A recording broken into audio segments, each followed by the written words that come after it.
j'aimerais parler à quelqu'un. Écoute, n'ayez pas peur du diable. Le diable, c'est un instrument que Dieu utilise pour ta destinée. Écoute, on ne peut pas appeler David un héros.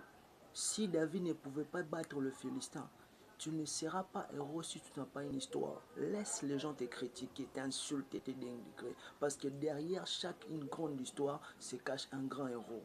La taille de ta destinée destine la taille de l'adversité. Si ta destinée est petite, tes combats seront petits.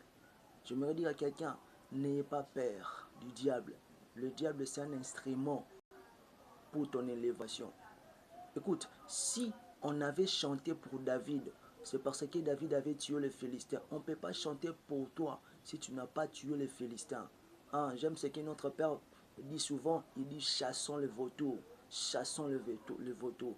J'aimerais dire à quelqu'un, en 2026, tu dois chasser les vautours, tu dois chasser les vautours. Le vautour, ce sont des petits démons qui se lèvent pour voler ta destinée.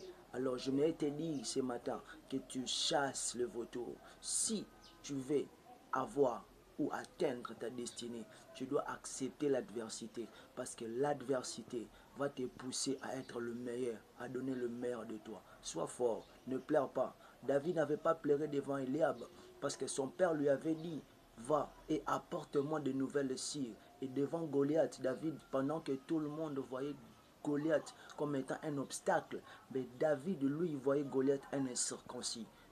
Goliath n'est pas fort pour tout le monde. Goliath n'est pas fort pour tout le monde. Si Goliath est fort pour Saül, si Goliath est fort pour Eliab, si Goliath est fort pour les généraux d'Israël, Goliath n'est pas fort pour David. Sois le David de ta famille et Dieu te bénisse.